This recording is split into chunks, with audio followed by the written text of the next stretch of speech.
Olá, seja mais uma vez muito bem-vindo ao nosso canal. Chegamos ao estudo de número 13 e o estudo de hoje é Você, uma testemunha de Cristo. Acompanhe com a gente.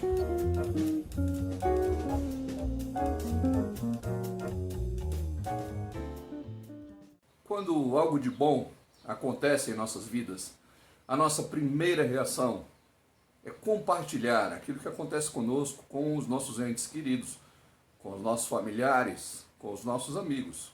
Esta é também uma reação natural de quem se entrega a Cristo. É uma reação natural de quem agora desfruta de uma nova vida em Cristo Jesus. Contar aos outros, testemunhar às outras pessoas. Muito mais do que uma satisfação, isso também é uma responsabilidade que Jesus confia a nós, sermos suas testemunhas. Em primeiro lugar, precisamos compreender por que devemos testemunhar. Vamos ler Mateus, capítulo 4, versículo 19. E disse-lhes: Vinde após mim, e eu vos farei pescadores de homens. Nesse texto, Jesus passa por alguns pescadores e os chama para serem não mais pescadores de peixes, mas pescadores de homens. Aqui começa o anúncio do plano de salvação. Aqui começa a grande revolução que conhecemos pelo nome de cristianismo. Aqui começa a obra de expansão do evangelho da nossa salvação. E Jesus nos chama a fazer parte dessa obra. No Evangelho de Marcos, no capítulo 5, nos versículos 18 e 19, pouco antes desse texto, Jesus libertou um endemoniado, o endemoniado de Gadara, e expulsou dele uma legião de demônios. E então o endemoniado pediu para seguir a Jesus. Veja a resposta que Jesus lhe deu. Ao entrar Jesus no barco, suplicava-lhe o que fora endemoniado, que o deixasse estar com ele. Jesus, porém, não lhe o permitiu, mas ordenou-lhe: Vai para a tua casa, para os teus, anuncia-lhes tudo o que o Senhor te fez, e como teve compaixão de ti.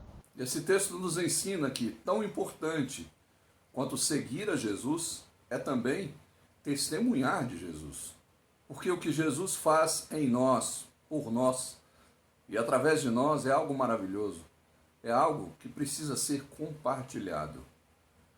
Vamos ler Atos, capítulo 4, versículos 18 a 20. Chamando-os, ordenaram-lhes que absolutamente não falassem, nem ensinassem em nome de Jesus. Mas Pedro e João lhes responderam: Julgai se é justo diante de Deus, ouvir-vos antes a vós outros do que a Deus. Pois nós não podemos deixar de falar das coisas boas que vimos e ouvimos. Nesse texto, Pedro diz que simplesmente não conseguia deixar de anunciar as coisas que eles tinham visto e ouvido. O mesmo Pedro, quando escreve a sua primeira carta, no capítulo 3, versículo 15, ele nos dá um conselho muito precioso. Vamos ouvi-lo. Antes, santificai a Cristo como Senhor em vosso coração, estando sempre preparados para responder a todo aquele que vos pedir razão da esperança que há em vós. Pedro nos diz que precisamos estar prontos para responder a todos que nos perguntarem pela razão da nossa esperança. Mas não só isso, muito mais do que saber por que eu devo testemunhar, eu preciso compreender que eu tenho recursos dados por Deus para testemunhar de Jesus. Muitos cristãos se acham incapazes de testemunhar, se acham incapazes de fazer novos discípulos, talvez pelo medo, pela falta de experiência, pela timidez. Essas coisas, com certeza, nos trazem insegurança. Mas, por nos conhecer bem, Deus fornece as condições para darmos um testemunho frutífero, eficaz, bem-sucedido. Em Atos, capítulo 1, versículo 8, nós entendemos quem nos dá o poder para testemunhar. Vamos ouvir o texto. Mas recebereis poder ao descer sobre vós o Espírito Santo, e sereis minhas testemunhas, tanto em Jerusalém como em toda a Judeia e Samaria, e até os confins da terra. Em Marcos 13:11, também nos é dito algo parecido. Vamos acompanhar. Quando, pois, vos levarem e vos entregarem, não vos preocupeis com o que haveis de dizer, mas o que vos for concedido naquela hora, isso falai, porque não sois vós os que falais, mas o Espírito Santo. Mas também, além da ação do Espírito Santo, Deus nos dá um instrumento poderoso para nos ajudar a testemunhar de Jesus. Vamos ler Hebreus, capítulo 4, versículos 12 e 13. Porque a palavra de Deus é viva e eficaz, e mais cortante do que qualquer espada de 2 gumes, e penetra até o ponto de dividir alma e espírito, juntas e medulas, e é apta para discernir os pensamentos e propósitos do coração. E não há criatura que não seja manifesta da sua presença. Pelo contrário, todas as coisas estão descobertas e patentes aos olhos daquele a quem temos de prestar contas. Quando eu leio esse texto, eu fico pensando sobre como a igreja tem dado muita ênfase ao Espírito Santo e quase nenhuma ênfase à palavra de Deus, que é viva, que é eficaz, que é penetrante, cortante, que divide o nosso ser em alma e espírito, em juntas e medulas, e é apta para discernir pensamentos e propósitos do coração. As igrejas têm mostrado muita ação espiritual, mas pouca palavra de Deus, como se esses dois fatores não andassem juntos. Esse instrumento é eficaz, porque ela é a palavra de Deus. E a palavra de Deus é viva, produz vida, tem vida em si mesmo. E é através dela que o Espírito Santo nos convence da necessidade de salvação. E finalmente vamos ler o livro de Atos, capítulo 4, versículos 23 a 31. Uma vez soltos, procuraram os irmãos e lhes contaram quantas coisas lhes haviam dito os principais sacerdotes e os anciãos. Ouvindo isso, unânimes levantaram a voz a Deus e disseram: Tu, soberano Senhor, que fizeste o céu, a terra, o mar e tudo o que neles há, que disseste por intermédio do Espírito Santo, por boca de Davi, nosso pai, teu servo. Porque se enfureceram os gentios e os povos imaginaram coisas vãs? Levantaram-se os reis da terra, e as autoridades ajuntaram-se a uma contra o Senhor e contra o seu ungido. Porque verdadeiramente se ajuntaram nessa cidade contra o teu santo servo Jesus, ao qual ungiste Herodes e Pôncio Pilatos, com gentios e gente de Israel, para fazerem tudo o que a tua mão e o teu propósito predeterminaram. Agora, Senhor, olha para as tuas ameaças e concede aos teus servos que anunciem com toda a intrepidez a tua palavra, enquanto estendes a mão para fazer curas, sinais e prodígios por intermédio do nome do teu santo servo Jesus.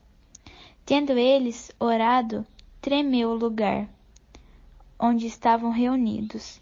Todos ficaram cheios de Espírito Santo e com intrepidez anunciavam a palavra de Deus. Note que, ao encontrar barreiras para testemunhar de Cristo, os discípulos oraram.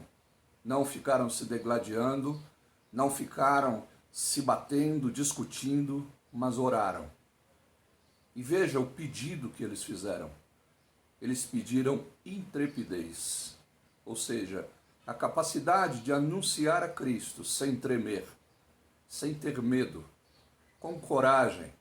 Eles não pediram a morte dos seus inimigos, a condenação deles, não pediu que parassem de ser perseguidos, mas pediram intrepidez para anunciar a palavra da salvação, a palavra que leva ao arrependimento, à conversão, à transformação, ao novo nascimento.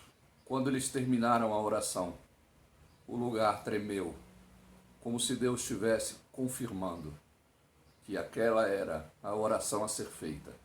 Essa também precisa ser a nossa oração. Senhor, me concede que eu seja intrépido na hora de anunciar o nome do Teu Filho Jesus. Testemunhar de Cristo é falar do que Ele tem feito em nossa vida e é viver o que a palavra nos ensina. Não adianta testemunharmos se não vivermos a palavra. Ao testemunhar desse modo, nós faremos com certeza novos discípulos para Jesus. Certamente as pessoas estão cansadas de bonitos discursos, mas de terríveis testemunhos de vida. O testemunho de Cristo, ele anda junto com a vivência da palavra. Então nós aprendemos que Jesus nos convoca a sermos suas testemunhas e que Deus nos dá instrumentos para fazermos novos discípulos para Ele. Deus nos fornece recursos para que essa obra se realize. Esses recursos passam pela ação do Espírito Santo, pela palavra de Deus e pela oração. O Senhor requer uma resposta e um compromisso de nossa parte. Como a gente viu, nós precisamos assumir um compromisso sério com Deus. E esse talvez seja o momento ideal para isso. Esse é o nosso último encontro neste curso de discipulado. Essa é a nossa 13ª e última lição. Nós teremos, claro, outros vídeos com mensagens bíblicas, mas no tocante a este curso de discipulado, esse é o nosso último encontro. Então, o meu desejo é que Deus tenha falado ao seu coração, através dessas reflexões, dessas meditações, dessas aulas. Meu desejo é que você confesse com a sua boca Jesus Cristo, mas que você tenha Jesus Cristo como Salvador da sua vida e que você creia nele de todo o seu coração. O meu desejo é que você busque todos os dias comunhão com ele, através do estudo da palavra e através da oração. O meu desejo é que você faça parte de uma igreja local, que você seja batizado e seja integrado na igreja do Senhor. E o meu desejo é que finalmente você fale da sua fé, testemunhe da sua fé para aqueles que ainda não receberam Jesus como Salvador. E assim, você também faça discípulos para o Senhor. Que Deus te abençoe. Você pode rever essas aulas que ficarão online tantas vezes quantas você precisar. Elas estão enumeradas de 1 a 13 e cada lição tem um tema apropriado para aqueles que querem começar a compreender a Bíblia. Compartilhe esses vídeos com outras pessoas. Fale desse discipulado. Faça discípulos usando esses vídeos. Que Deus te abençoe grandemente e até o nosso próximo encontro.